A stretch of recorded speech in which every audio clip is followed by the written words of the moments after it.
Hakim Konstitusi Saldi Isra menyebut Mahkamah Konstitusi masuk jebakan politik usai mengabulkan gugatan batas usia calon presiden dan calon wakil presiden yang bersifat open legal policy. Hal ini dikatakan Saldi saat menyampaikan pertimbangan dissenting opinion atau pendapat berbeda perihal dikabulkannya gugatan batas usia calon presiden dan calon wakil presiden. Jika pendekatan dalam memutus perkara sejenis seperti ini terus dilakukan, saya sangat cemas dan khawatir Mahkamah Konstitusi justru sedang menjebak dirinya sendiri dalam pusaran politik dalam memutus berbagai political question yang pada akhirnya akan meruntuhkan kepercayaan dan legitimasi publik kepada mahkamah. Saldi mengakui MK seringkali memberikan pertimbangan open legal policy terhadap permasalahan yang tidak diatur secara eksplisit di dalam konstitusi. Namun, MK tak memutus sendiri dan justru menyerahkan kepada pembentuk undang-undang untuk menentukan keputusan tersebut. Oleh karena itu, MK sudah seharusnya berpegang teguh pada pendekatan tersebut. MK juga perlu untuk tidak memilah-milah mana yang dapat dijadikan open legal policy dan memutuskannya tanpa argumentasi serta legal reasoning yang jelas. Jika itu terjadi, Saldi menyebut penentuan open legal policy oleh MK dikhawatirkan menjadi jurisprudensi cherry picking sebagaimana terlihat dari ketidakkonsistenan pendapat sebagian hakim yang berubah seketika dalam menjawab pokok permasalahan dalam beberapa permohonan yang serupa. Dalam permohonan akuo, Saldi menegaskan MK sudah seharusnya menerapkan judicial restraint atau pembatasan yudisial dengan menahan diri, tidak masuk dalam kewenangan pembentuk undang-undang dalam menentukan persyaratan batas usia minimum calon presiden dan calon wakil presiden. Hal ini diperlukan guna menjaga keseimbangan dan penghormatan kepada pembentuk undang-undang dalam konteks separation of powers atau pemisahan kekuasaan negara. Dalam konteks aturan batas usia calon presiden dan calon wakil presiden, Saldi menambahkan, pembentuk undang-undang secara eksplisit juga telah menyampaikan keinginan yang serupa dengan para pemohon.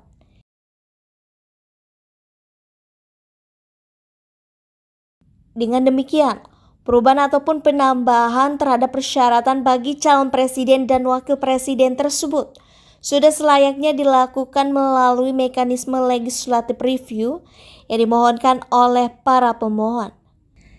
Di sisi lain, Hakim Konstitusi Arif Hidayat membeberkan kejanggalan atas putusan Mahkamah Konstitusi yang mengabulkan gugatan perkara nomor 90 Kami PUU Strip 21 Romawi Kami 2023 terkait usia minimal calon presiden capres dan cawapres dalam Undang-Undang Nomor 7 Tahun 2017 tentang Pemilu.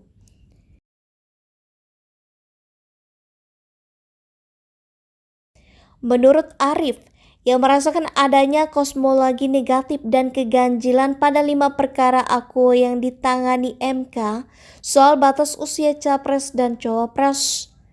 Keganjilan ini perlu disampaikan karena mengusik hati nuraninya.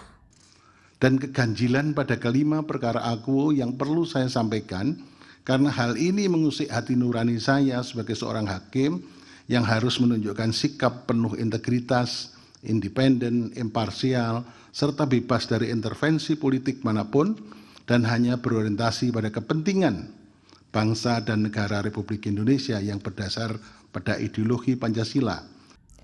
Keganjilan pertama, soal penjadwalan sidang yang terkesan lama dan ditunda. Bahkan, prosesnya memakan waktu hingga 2 bulan, yaitu pada perkara nomor 29 Kami PUU Strip 21 Romawi Kami 2023 yang ditolak MK pagi tadi. Dan 1 bulan pada perkara nomor 51 Kami PUU Strip 21 Romawi Kami 2023 dan perkara nomor 55 Kami PUU Strip 21 Romawi Kami 2023 yang juga ditolak MK. Ia mengakui lamanya penjadwalan sidang memang tidak melanggar hukum acara. baik yang diatur dalam Undang-Undang tentang MK maupun Peraturan MK. Namun, penundaan berpotensi menunda keadilan. Oleh karenanya, ia mengusulkan agar Mahkamah menetapkan tenggang waktu yang wajar antara sidang perbaikan permohonan dengan pemeriksaan persidangan untuk mendengarkan keterangan DPR dan pemerintah. Dengan begitu, peristiwa seperti ini tidak akan terjadi lagi di kemudian hari. Keganjilan lainnya adalah turut sertanya Ketua MK Anwar Usman atas salah satu perkara yang berakhir dikabulkan MK. Padahal dalam rapat permusyawaratan hakim RPH pada Selasa 19 September 2023, 3 perkara yang akhirnya ditolak MK. Perkara nomor 29 PUU Strip 21 Romawi Gami 2023, perkara nomor 51 PUU Strip 21 Romawi Gami 2023, dan perkara nomor 55 Gami PUU Strip 21 Romawi Gami 2023, Ketua MK Anwar Usman tidak hadir. Saat itu, RPH dipimpin oleh Wakil Ketua MK Saldi Isra dan Arif menanyakan alasan Anwar Usman tidak hadir. Saldi Isra lantas menyatakan ketidakhadiran Anwar Usman bertujuan untuk menghindari potensi konflik kepentingan karena isu yang diputus berkaitan dengan syarat usia minimal capres dan cawapres, di mana keponakannya Gibran Rakabuming Raka berpotensi diusulkan dalam Pilpres 2024. Diketahui, Anwar merupakan suami dari Idayati, adik kandung Presiden Joko Widodo ayah Gibran. Akhirnya, 3 perkara tersebut diputuskan untuk ditolak. Sebagai informasi, MK mengabulkan sebagian gugatan perkara nomor 90 Gami PUU Strip 21 Romawi Gami 2023 terkait usia minimal calon presiden capres dan calon wakil presiden cawapres dalam Undang-Undang nomor 7 tahun 2017 tentang pemilu, Senin 16 Oktober 2023. Putusan itu disampaikan usai MK menolak 3 permohonan uji materi aturan yang sama yang diajukan Partai Solidaritas Indonesia PSI, Partai Garuda, dan sejumlah kepala daerah.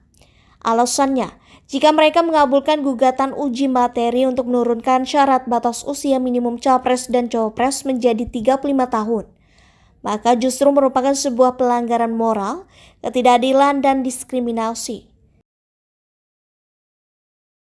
Pun akan membuat situasi yang tidak adil bagi warga negara yang sudah mempunyai hak pilih dan dipilih, kena berusia 17 tahun sudah kawin atau pernah kawin. Dalam putusan itu disebutkan, penentuan usia minimum capres dan cawapres adalah ranah pembentukan undang-undang. MK juga menyatakan tidak dapat menentukan batas usia minimal bagi capres maupun cawapres karena terbuka kemungkinan bakal terjadi dinamika di masa mendatang.